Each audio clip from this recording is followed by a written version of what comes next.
मित्रांनो, काल आपण मॉडल ऑक्झिलरी या प्रकाराला सुरुवात केली. त्यातले आपण युजेस पाहतो, युजेस ऑफ मॉडल ऑक्झिलरीज. काल आपण विलचे उपयोग पाहिले, शॉलचे उपयोग पाहिले. त्यानंतर विलचं पास्ट फॉर्म असणारं वूड आणि शॉलचं पास्ट फॉर्म असणारं शूड यांचे देखील जवळपास 6 ते 7 उपयोग दोघांचे प्रत्येकी पाहिले. तर आज आपण पुढे निघतोय ते म्हणजे कॅन या मॉडलमध्ये कॅन आणि कूड ह्या जोडीचा आपल्याला अभ्यास करायचा आहे.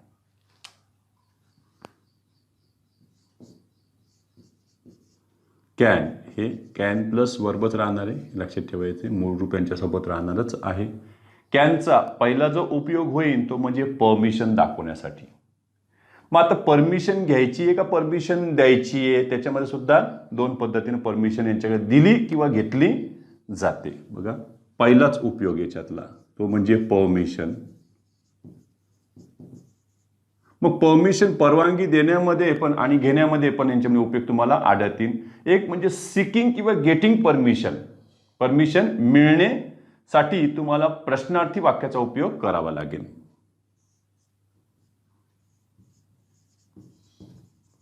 सिकिंग और गेटिंग परमिशन. तुम्हाला परमिशन मिळवायची असेल तर तुम्हाला फर्स्ट पर्सनचा उपयोग करावा लागेल प्रश्नार्थीमध्ये. प्रश्नार्थी वाक्याची सुरू बघा, असं करा. Can I dash dash dash, तुम्ही वर्ब वापरून टाका पुढे. ही राहील कशामध्ये? सिकिंग परमिशनमध्ये, परमिशन घेण्यासाठी. आणि द्यायची असेल तर आपण समोरच्याला देणार आहोत. बघा, परमिशन द्यायची असेल तर giving परमिशनमध्ये.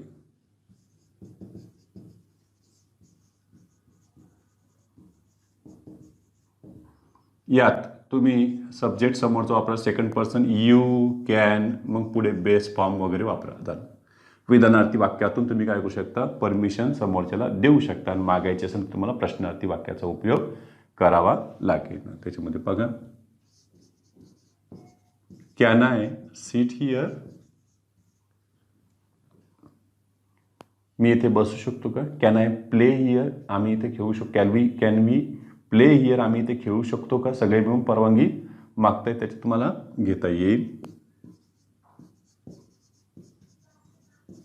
You can go home, तू आता घरी जाऊ शकतोस. म्हणजे यांच्यामध्ये कॅन आयची रचना आहे, इकडे यू कॅनची रचना आहे. लक्षात ठेवायचं आहे, परमिशन घेण्यासाठी प्रश्नार्थी आणि देण्यासाठी तुम्ही विधानाचा उपयोग करा. ते परमिशनमध्ये आलेले आहेत. दुसऱ्या याच्यामध्ये पोलाइट रिक्वेस्टचा बोध होतो. आता पोलाइट रिक्वेस्ट आपण तिसऱ्यांदा पाहतोय. बघा, पोलाइट रिक्वेस्ट. यात परत पहा, प्रश्नाची सुरुवात याच्यामध्ये दोघात गोंधळ करू नका. याची कॅन नाही, याची कॅन नाही. इथं फर्स्ट पर्सन आहे, इथं तुमचं सेकंड पर्सन. बघा, कॅन यू. आणखीन जर तुम्हाला पोलाइटनेस दाखवायची असेल तर प्लीज हे ॲडवर्ब वापरा आणि पुढे क्वेश्चन मार्क द्या. मला वाटतं असंच आपण विलमध्ये घेतलं होतं, विल यू प्लीज. नंतर आम्ही विलचा पास्ट फॉर्म होता वूड, पण तो पास्ट टेन्समध्ये वाक्य नव्हतं. Would you please, will you please, would you please, can you please. तसंच कॅनचं पास्ट फॉर्म कुड यू प्लीज हे सुद्धा वापरलं जाईल पुढे पोलाइट रिक्वेस्ट दाखवण्यासाठी. बघा, can you please open the door, दार उघडता का? हो, उघडतो तो दार. मी त्याला पोलाइटली बोलले तो उघडणार नसतो. Can you please. त्याच्यामध्ये पुढे इन प्रेझेंट ॲबिलिटी, हे दाखवायसाठी सुद्धा यांचा उपयोग होईल.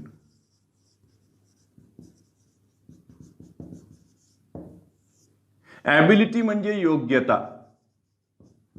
एखाद्याची कृती करण्याची योग्यता तुम्ही बोलताय. प्रेझेंट ॲबिलिटी, प्रेझेंट टेन्समध्ये त्याचा वापर करा. तुम्ही या ठिकाणी कॅन प्लस वर्ब याच्या ऐवजी हाच अर्थ दाखवण्यासाठी तुम्ही बी एबल टू ची रचना वापरू शकता. बघा, बी एबल टू प्लस वर्ब, हे त्यांना बी एबल टू ची रचना याच्यामध्ये वापरली. एबल हे ॲडजेक्टिव्ह आहे आणि इथं तुम्हाला बीचं रूप वापरावं लागेल. ते येणाऱ्या कर्त्यावरून आणि कर्त्यातील वचन आणि पर्सनवर आधारित ते राहिलं. इथं तुम्ही बीचे प्रेझेंट रूपे वापरा. बीला स्वतःला वापरता येणार नाहीये. मग हिच्याकडे ॲम आहे, इज आहे, आर आहे. तिघापैकी एकाचा वापर तुम्हाला करावा लागेल, जसं करता येईल तसा. मग तुम्ही इथे घेतलं बघा बरं, I can speak English fluently. Present त्याची काय ॲबिलिटी दिलेली आहे. तुम्ही या ठिकाणी वापर करू शकता बी एबल टूचा. काही जण लगेच करतात I can be able to speak English, काही लगेच I can able to speak English. तसं काही करू नका. कॅनला काढूनच त्यांना घ्यायचं आहे, आपल्याला लक्षात ठेवायचं आहे. I am able to speak English fluently. D क्रमांकाचे इथलं आलेलं आहे बघा, ते म्हणजे स्ट्रॉंग. त्याच्यामध्ये तुम्ही पॉसिबिलिटी दाखवताय, शक्यता व्यक्त करण्यासाठी त्यांचा वापर करू शकता. Strong possibility. वर्तमानातील तुम्ही काय करताय, शक्यता व्यक्त करताय.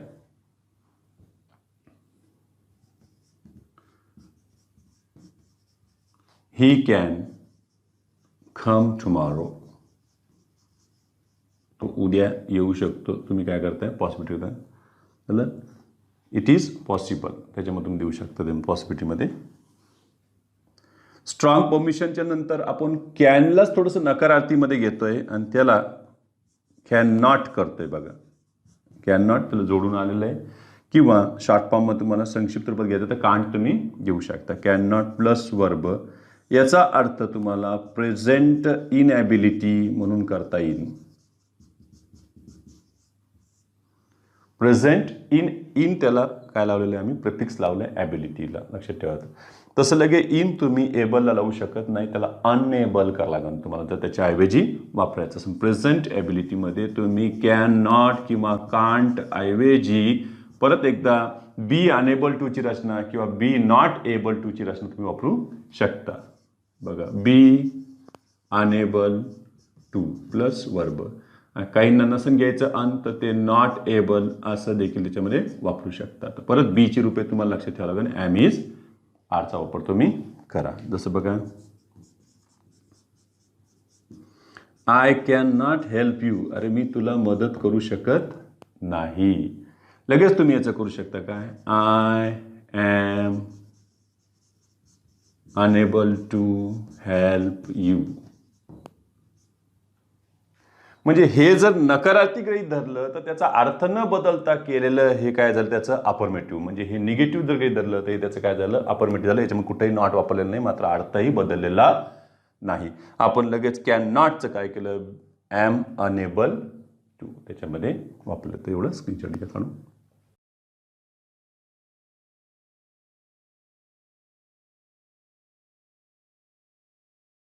कॅनचे जसे आपण उपयोग पाहिले, यामध्ये सर्वात पहिले होतं ते म्हणजे परमिशन,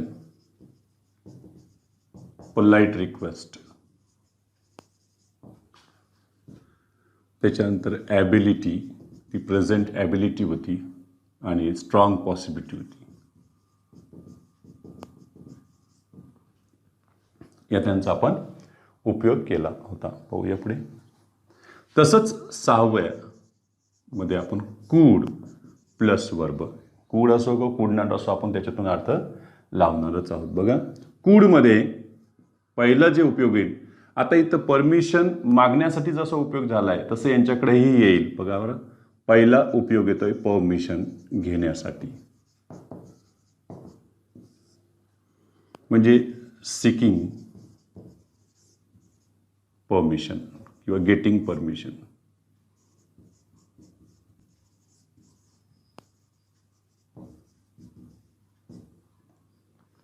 प्रश्नार्थी वाक्य जसं आपण कॅन आय वापरलं होतं, इथं काय वापरलं लागेल तुम्हाला, कूड. बघा, कूड आय सिट हिअर. हे तुम्ही काय केलं, परमिशन मागितली. ठीक आहे. दुसरं पहा, पोलाइट रिक्वेस्ट. यासाठी देखील कूडचा उपयोग केला जातो. बघा, हे चौथं मॉडेल आलेलं आहे आतापर्यंत. विल, त्याच्यानंतर वूड, कॅन, आणि आता कूड. बघा, प्रश्नाची सुरुवात.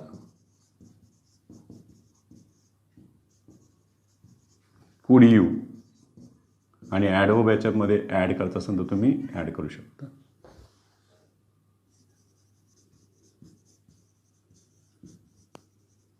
कुड you please give me some money. तुम्ही काय केलं, याच्यामध्ये विनंती केली आहे. आता याच्यामध्ये येईन पुढे बघा बरं ॲबिलिटी. मग ॲबिलिटी काय आहे त्याच्यामध्ये ते सुद्धा आपण पाहूया.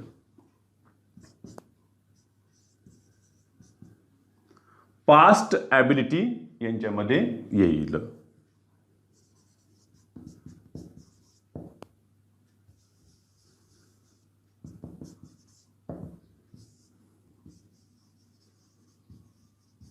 कुड नॉट प्लस वर्ब यांच्यामध्ये. त्याचं समानार्थी म्हणून तुम्हाला वॉज, वर, अनेबल टू प्लस वर्ब ही सुद्धा रचना वापरता येईल, पण ते थोडासा डिफरन्स राहीनं यांच्यामध्ये. पहा त्याच्यामध्ये पास्ट ॲबिलिटीमध्ये घेता येईल की पास्ट जनरल, तुम्हाला पास्ट जनरल ॲबिलिटी दाखवायची असेल तर तुम्हाला कुडचा वापर करावा लागेल. पास्ट जनरल म्हणजे जी सर्वांसाठी जी ॲबिलिटी किंवा इनॲबिलिटी असते त्यासाठी तुम्ही वापर करू शकता कुड नॉटचा. झालं. पण जर तुम्हाला एखादी स्पेसिफिक सिच्युएशनमध्ये एखाद्याने केलेली ती ॲबिलिटी असेल पास्टमध्ये किंवा त्याची इनॲबिलिटी असेल तर तुम्ही कोणाचा वापर करू शकता. त्याच्यामध्ये वॉज, वेअर, अनेबल टू. वरवर पाहिलं तरी आपल्याला हे जवळपास सारखेच वाटतात. परीक्षक आतापर्यंत 10वी-12वीपर्यंत आपल्याला सारखं शिकवलं आहे की कुड नॉटच्याच ऐवजी काय करायचं, तुम्हाला was, were, not able to वापरा किंवा वॉज, वेअर, अनेबल टूचा तुम्ही वापर करू शकता. बघा बरं याच्यामध्ये खास करून आपल्याला वेगळंपणा करता येईल. पास्ट जनरल ॲबिलिटी तुम्हाला दाखवायची असेल तर तुम्ही कुड प्लस वर्बची रचना वापरा. आणि पास्ट जनरल इनॲबिलिटी दाखवायची असेल तर फक्त तुम्हाला कुड सोबत काय वापरावं लागेल, नॉट. लक्षात ठेवायचं कुड नॉट प्लस वर्ब ती रचना याच्यामध्ये वापरावं लागेल. बरं पास्ट याच्यामध्ये हा जो शब्द आहे जनरल, जनरल म्हणजे ती सर्वांची असणारे, लक्षात ठेवायचं आहे. बघा भूतकाळातील सर्वसामान्य योग्यता किंवा अयोग्यता दर्शविण्यासाठी कुड किंवा कुड नॉट प्लस वर्ब वापरावे. ही भूतकाळातील सर्वसामान्य म्हणजे कोणाचीही ती राहील. बघा मी इथे घेतले, he could run fast when he was young. Practice केली तर प्रत्येकाचंच ते स्थिती होती. बघा बरं की he could run fast when he was young होता तेव्हा प्रत्येकाचंच त्यांनी दिली आहे. ही झाली पास्ट ॲबिलिटीमध्ये त्याचं आलेलं आहे. ही जनरल ॲबिलिटी आपण घेतलेली. इनॲबिलिटी एखादं वाक्य घेऊ शकतो. बघा बरं the question paper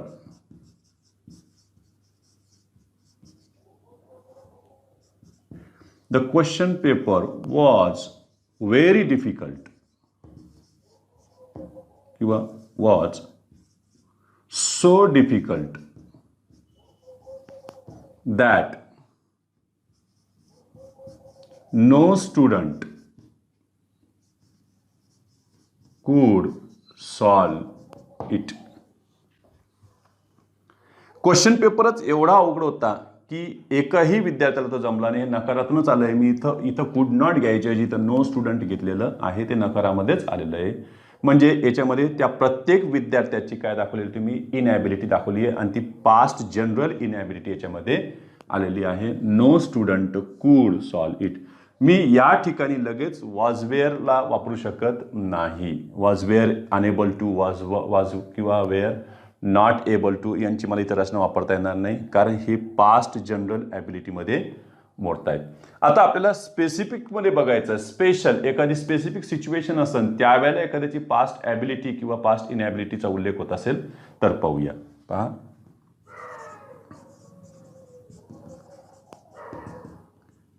past ability और इनॲबिलिटी in a particular situation, in a particular situation, past ability or inability in a particular situation, एखाद्या विशेष स्थितीतील एखाद्याची काय तुम्हाला पास्टमधली ॲबिलिटी किंवा इनॲबिलिटी, योग्यता किंवा अयोग्यता दाखवत असेल तुम्हाला तर वॉज वेअर अनेबल टूची रचना वापरावी लागेल किंवा वॉज वेअर एबल टूची रचना वापरता येईल. बघा, पास्ट ॲबिलिटी ऑर इनॲबिलिटी दाखवायची असेल तर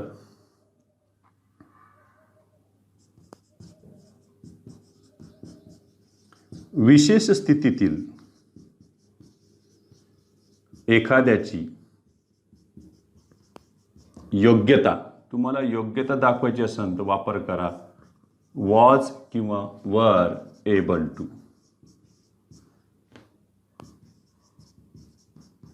किंवा अयोग्यता दर्शविण्यासाठी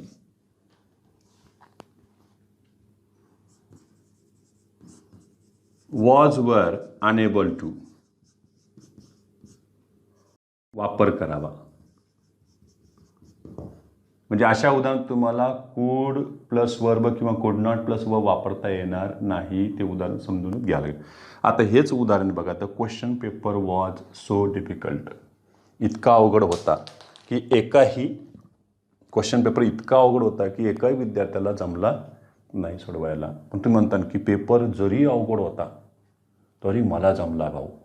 म्हणजे जरी तरी दाखवायसाठी लगेच तुम्ही विरोध सुरू केला. त्याच्यामध्ये तुम्ही दो वापरलंय, काही जण त्याच्यात अल्दो वापरू शकतात, झालं. काहींनी त्याच्यामध्ये बट कंजंक्शन वापरलेलं असं सेंटेन्समध्ये त्याचे हिंट घेऊ शकतात, बटवरून सुद्धा तो अर्थ लावू शकतात. तर काही जण इवन इफ वरून त्याचा अर्थ लावू शकतात, काही जण बिकॉज वरून करू शकतात. हे कंजंक्शन्स तुम्हाला मदत करतील लक्षात ठेवायचं ते ओळखण्यासाठी की नेमकी त्याच्यामध्ये काय आलेली आहे. विशेष स्थितीतील एखाद्याची तुम्हाला ॲबिलिटी दाखवायची आहे ती पास्टमधली. जसं एक्झाम्पल बघा, the question paper was very difficult.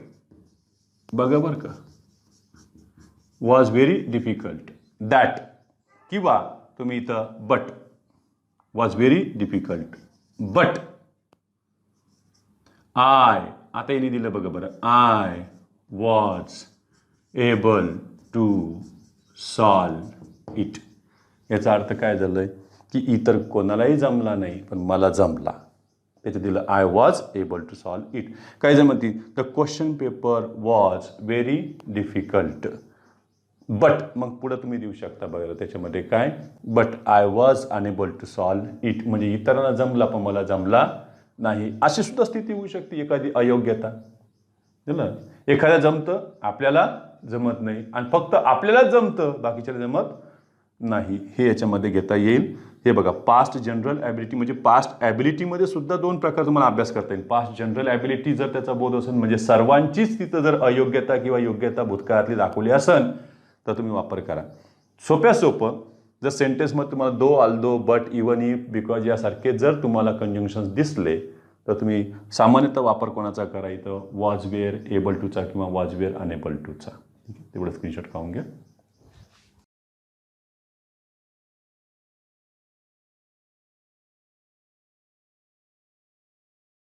कुड प्लस वर्बमध्ये तुम्ही एक पाहिलंय परमिशनचा बोध होतोय, पोलाईट रिक्वेस्टचा बोध होतोय, आणि तिसरं जे पाहिलं होतं त्याच्यामध्ये ॲबिलिटी, पास्ट ॲबिलिटी. पण यातल्या यातच आपण दोन पद्धतीनं पाहिलंय बघा बरं. एक पास्ट जनरल ॲबिलिटी आणि दुसरं होतं past ability in a particular situation, एखाद्या विशेष स्थितीतील एखाद्याची भूतकाळातील योग्यता. तसंच याच्यामध्ये आता पॉसिबिलिटीबद्दल सुद्धा आहे पास्ट पॉसिबिलिटीमध्येच आपण म्हणतोय, पण याच्यामध्ये प्रेझेंटचाही समावेश होतोय बघा बरं. पॉसिबिलिटीमध्ये त्यातला पहिला आहे प्रेझेंट पॉसिबिलिटी. जर तुम्हाला दर्शवायची असेल तर कूड प्लस वर्बचा वापर त्याच्यामध्ये होईल. प्रेझेंट पॉसिबिलिटी म्हणून तर यांच्याऐवजी आपण जास्त करून कॅनचाच वापर करतो स्ट्रॉंग पॉसिबिलिटी दाखवायची असेल तर. बघा प्रेझेंट पॉसिबिलिटी ही ओळखायची कशी आहे. वाक्यात वर्तमान काळात क्रियापद असेल तर कूड प्लस वर्ब ही रचना वापरावी. साहजिकच ते कॉम्प्लेक्स सेंटेन्स असेल, त्याच्यामध्ये 2 वर्ब असतील. एक वर्ब तुमचं प्रेझेंटमध्ये असलं की लगेच तुम्ही पुढचं काय करणार आहात, कूड प्लस वर्बची रचना घेणार आहात. एक दुसरं पास्ट पॉसिबिलिटी दाखवायची असेल, थोडक्यामध्ये आपण त्याला इम्पॉसिबल कंडिशनमध्ये सुद्धा त्यांचा वापर केलेला आहे. आधी बघा बरं, पास्ट पॉसिबिलिटीमध्ये रचना राहील याच्यामध्ये कूड हॅव प्लस वर्बचं थर्ड फॉर्म. पॅसिव्ह रचना घ्यायची तुम्ही पॅसिव्हमध्ये सुद्धा घेऊ शकता. याची सुद्धा पॅसिव्ह रचनेमध्ये तुम्हाला कूड बी प्लस वर्बचं थर्ड फॉर्म करता येईल. याच्यामध्ये could have plus been plus V3 अशी रचना घेऊन तुम्ही पॅसिव्ह वाईज पण करू शकता. त्यांच्यामध्ये बघा complex सेंटेन्समध्ये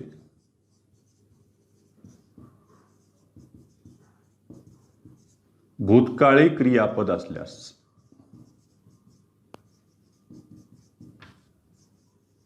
could have plus V3 ही रचना वापरावी. बघूया दोघांसाठी पण. He has plenty of money.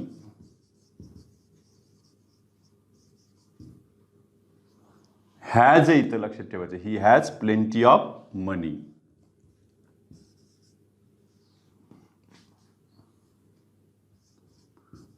So he dash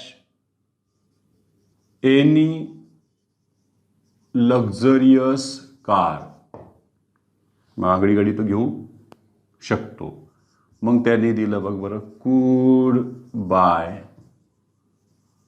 could have bought. सध्या त्याच्याकडे पैसा आहे ना, मग घेऊ शकतो ना. वर्तमानातली तुम्ही काय सांगता त्याची पॉसिबिलिटी सांगताय. म्हणजे he could buy any luxurious car. He could have bought नाही म्हणजे तो विकत घेऊ शकला असता, तेव्हा त्याच्याकडे खूप पैसा होता असं नाही आहे सध्या. मग इथं काय केलं तुम्हाला, कूड बाय. याच ठिकाणी जर तुम्ही हॅड केले तर काय होईल बघा बरं. He had plenty of money and he dash any luxurious car. इकडे काय वापरायचंय बघा बरं. आता हे कूड बाय, कूड हॅव बॉट. जागा पाहून भरू नये का, नाही तर बस हे भरताना उत्तर काय याच्यामध्ये कूड हॅव बॉट. आपण इम्पॉसिबल कंडिशनमध्ये सुद्धा याचं पाहिलं होतं की अरे त्याच्याकडे पुष्कळ पैसा होता आणि तो त्यावेळेस काय घेऊ शकत होता, गाडी घेऊ शकत होता, पण आता घेऊ शकत नाही असं ते तुम्ही दाखवताय. बघा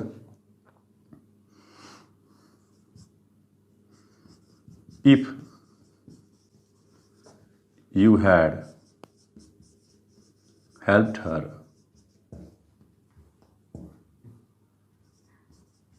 शी डॅश.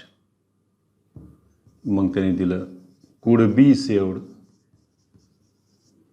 पॅसिव्हच्या रचनेमध्ये आहे ते कुड हॅव बीन सेव्ड.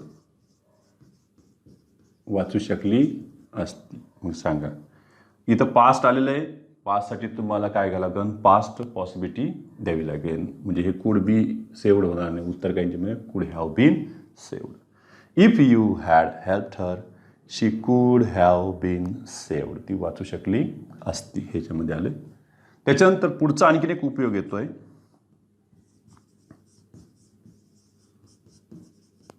सजेशनसाठी. काय सजेशन त्याच्यामध्ये येईल पाहूया.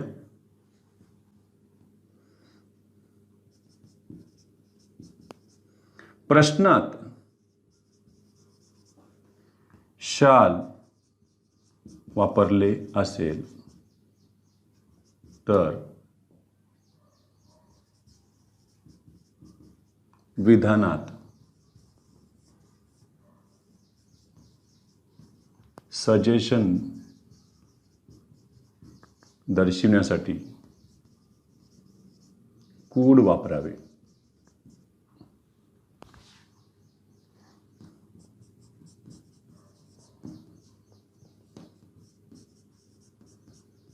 What shall we do this evening? आज आपण कुठे जायचं, आज आपण काय करायचं, असं घरी गेले गेले लेकरं बोलत असतात. पप्पा घरी असले की त्यांना फारच आनंद असतो. आज काय करायचंय, मग लगेच काही ना काही सजेशन द्यावं लागतं. आज आपण हे करायचं, आज आपण ते करायचं, आज आपण हे करूया. मग लगेच यांच्या प्रश्नाचं उत्तर द्यायसाठी वी कुड गो शॉपिंग. कुठं जाऊ शकतो आपण, आज शॉपिंगला जाऊ शकतो. We could go shopping. चला, म्हणजे यांच्यामध्ये कुड गो म्हणून तुम्ही काय केलं, सजेशन दाखवू शकता. तेवढा स्क्रीनशॉट काढून घ्या.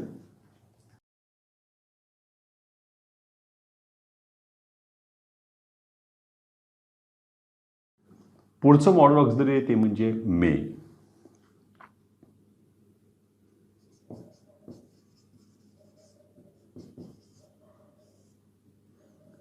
मे मध्ये पहिला जो उपयोग येईल तो म्हणजे परमिशन घेण्यासाठी.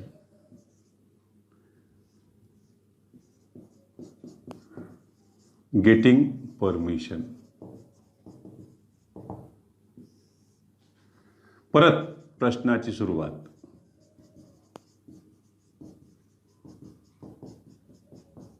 मे आय हे पुढे तुम्ही वापरा.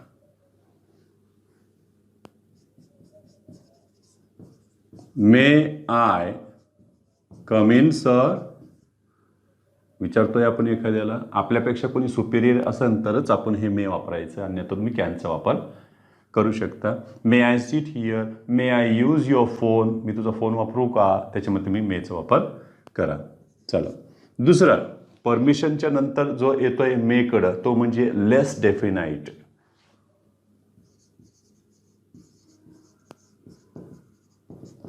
ज्याला तुम्ही वीक पॉसिबिलिटी म्हणता. शक्यता आहे पण जरा कमी आहे, कदाचित, डाऊट घेतो आपण. प्रोबॅबिलिटी त्याच्यामध्ये असते, प्रोबॅबल असं म्हणतो आपण. कमी शक्यता त्याच्यामध्ये राहील. बघा,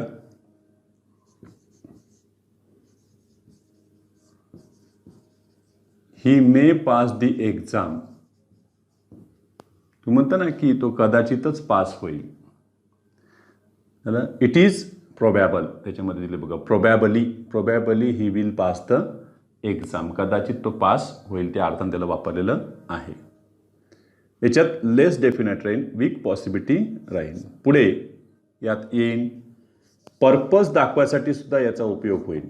पर्पज म्हणजे हेतू. याआधी पर्पज दाखवणारं एक मॉडेल आपल्याकडे होतं ते म्हणजे शूड.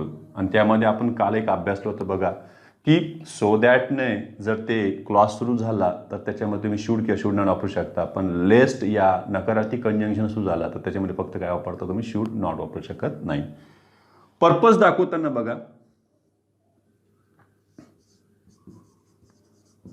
सो दॅट या कंजंक्शनने सुरू होणाऱ्या क्लॉजमध्ये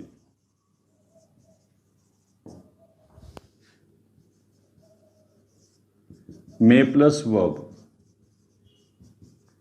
ही रचना वापरावी.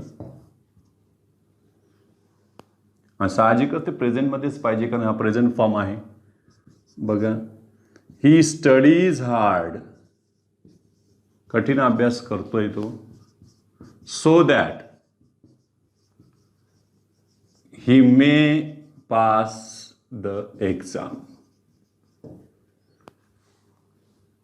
ही मे पास द एक्झाम मध्ये इथं लेस डेफिनेट दिलेलं आहे. इथं तसा अर्थ लावू नका. हे हेतू आहे त्याचा, लक्षात ठेवायचं. का, he studies hard to pass the exam, in order to pass the exam, त्याला परीक्षेत उत्तीर्ण व्हायचं म्हणून तो अभ्यास करतोय, असा अर्थ त्याच्यामध्ये घेतला जातो, लक्षात ठेवा. पुढे मेचे आणखीन 3-4 उपयोग आलेले प्रश्नार्थीमध्ये नाही मध्ये येत आहेत. बघा, प्रेयर जर तुम्हाला करायची असेल तर तुम्ही वापर करू शकता मेचा. त्यामध्ये बघा प्रेयरमध्ये रचना येईल.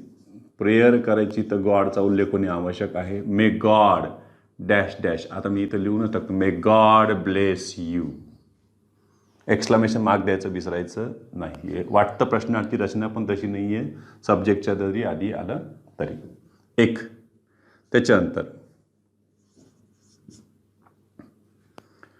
तुम्ही विश किंवा एखाद्याला ब्लेसिंग देताय, आशीर्वाद, त्याच्यासाठी तुम्ही वापरू शकता शुभेच्छा, आशीर्वाद देण्यासाठी सुद्धा मेचा वापर होईल. बघा बरं, मे युअर मदर रिकवर सून, तुझ्या आईला लवकर बरं वाटो. म्हणजे तुम्ही काय केलेलं आहे, शुभेच्छा दिलेल्या आहेत त्याच्यामध्ये. किंवा असंही करू शकता, मे सक्सेस मीट यू, तुला यश लाभो. एखादा मोठा असेल तर त्यानं तुम्हाला ही ब्लेसिंगसुद्धा दिलेली असेल, त्यामध्ये अर्थ निघू शकतात. इतकंच नाही तर याच्यामधून तुम्हाला कर्सचाही बोध होतो, म्हणजे शाप. काही जण खडे फोडू शकतात, खडे किंवा बोटं मोडू शकतात आपल्या नावानं, त्याच्यामध्ये कर्स म्हटलं तर मग शैतानाचं नाव यायला पाहिजे, कारण प्रेयरमध्ये गॉड आला तर इकडं शैतान येणारच आहे. बरोबर, मे the devil catch you in his hand.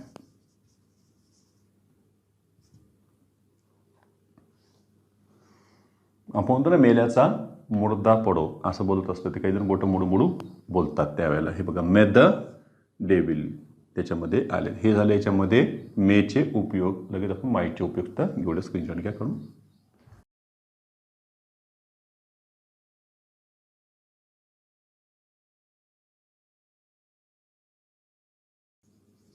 Might, Meche काही उपयोग यालाही लागू झालेले आहेत. बघा, माईटमध्ये पहिला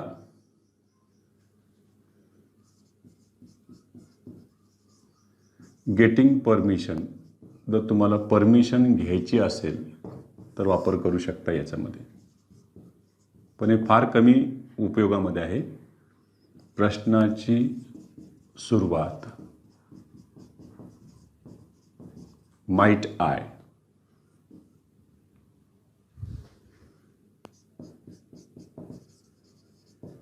might I use your book, तुझं पुस्तक वापरू का, म्हणजे हे मेपेक्षाही जास्त पोलाईट आहे, लक्षात ठेवायचं, पण लेस फॉर्मल आहे, कमी उपयोगात राहणारं आहे. त्याच्यामध्ये गेटिंग परमिशनमध्ये ते येईल. पुढे डाऊटफुल पॉसिबिलिटी यांच्याकडं फारच, म्हणजे मेपेक्षाही जास्त.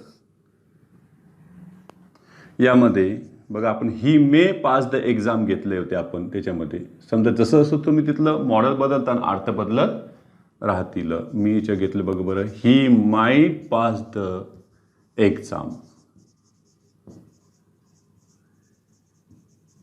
म्हणजे एखादा विद्यार्थी जर तुम्हाला खूप अभ्यास करताना दिसत असेल तर तुम्ही लगेच तिथं म्हणू शकता he can pass the exam. काही म्हणते नाही, he will pass the exam, करेल, निश्चितता आहे, नक्कीच यावेळेस. आधीमध्ये अभ्यास करणारा दिसतोय तुम्हाला तर तुम्ही म्हणता ही मे पास द एक्झाम, थोडंसं मला डाऊट आहे. आणि जास्त डाऊट, अरे नुसतंच फॉर्म भरतो, हॉल तिकीट काढतो, परीक्षेला जातो, बस ही माईट पास द एक्झाम, तो करू शकत नाही. म्हणून काहीतरी विद्यार्थी म्हणतात ना की सर एवढ्याशा जागा आहेत, एवढी मोठी कॉम्पिटिशन आहे. मला म्हणायचं आहे की कॉम्पिटिशन ही की सर्वच्या सर्व ती काही अभ्यास करणारी मुलं नाही आहेत. काही फेवळच फॉर्म भरणारी असतात, काही पहिल्याच अटेम्प्टला आलेली असतात, काही जण फक्त अनुभव म्हणून घेणारी असतात, काही तर त्या अनुभवांचाच काय करत असतात, त्यांचा रेकॉर्ड करत असतात.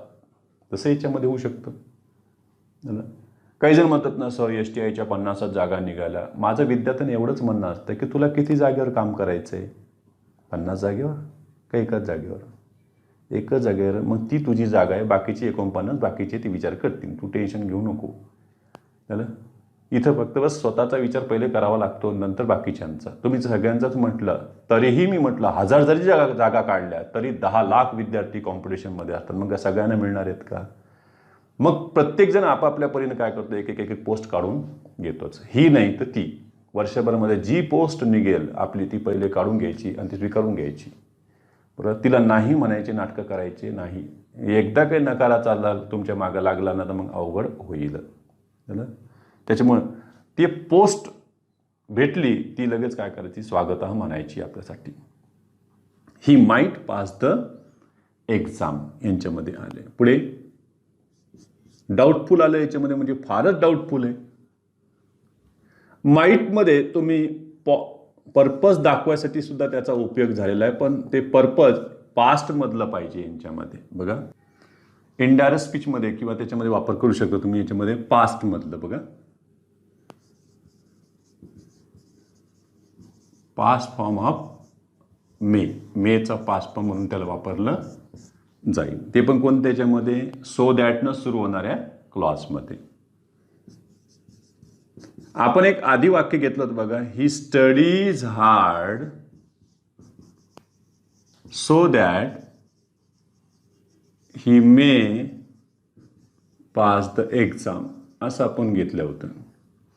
आता याला पास्टमध्ये कन्वर्ट करूया म्हणजे आपल्याला बरोबर त्याच्यामध्ये पर्पज सापडेल. बघा इथं काय केलं, ही स्टडीड हार्ड. आता तुम्हाला मे वापरता येणार नाही. He studies hard so that he might pass the exam. त्यानं तो कठीण अभ्यास करायचा आणि त्याला परीक्षेत पास व्हायचं होतं, ते त्याचा हेतू होता. ह्याच्यामध्ये आले. तसंच तुम्ही प्रेयर असणारे वाक्य जे आहे, प्रेयर आहे, ब्लेसिंग आहे, हे सुद्धा तुम्हाला डायरेक्टचं इनडायरेक्ट करताना तुम्ही मेचा पास्ट फॉर्म म्हणून माईटला वापरू शकता. जसं बघा बरं, आता मी काही उदाहरणं अशी घेतलेत. ही सेड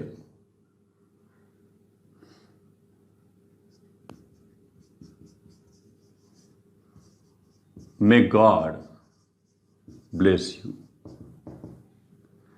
आता आतल्या सेंटेन्सवरूनच कळालं आम्हाला ही प्रार्थना एक प्रकारची त्यानं प्रे केलेली आहे. लगेच त्याचं तुम्ही करताना ही प्रेड दॅट, या रचनेला सरळ करून घ्या तुम्ही करताना, गॉड मे ब्लेस यू असं घेतलेलं आहे. याच्यामुळे समोरचा यू कोण आहे ते माहीत नाही, पण तुम्हाला इथं पास्टमधला दिसतं, तुम्हाला इथं मे वापरता येणार नाही. मग तुम्हाला याची जागा कोणाला द्यावं लागेल, माईटला. बघा बरं, गॉड माईट ब्लेस, समोर कोणी नाही आहे असं गृहीत धरलं त्यावेळेला आपण स्वतःला गृहीत धरावं, माईट ब्लेस मी. त्याच पद्धतीनं तुम्ही पुढं घेऊ शकताय. He said may your mother recover soon.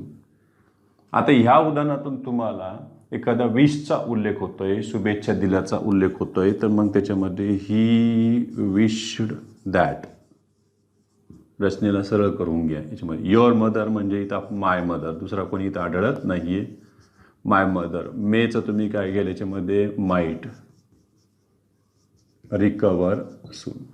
आता अशी उदाहरणं परीक्षेत काय येणार नाही त्याची कारणं आहेत, कारण याच्यामध्ये लगेच माईटचं मिनिंग इथं लगेच करतो, विश याच्यामध्ये बघा हे मिनिंग कळालं याच्यामध्ये लगेच प्रे, म्हणूनच ती येत नाही पेपरला. हे झालं माईटचे उपयोग. ठीक आहे.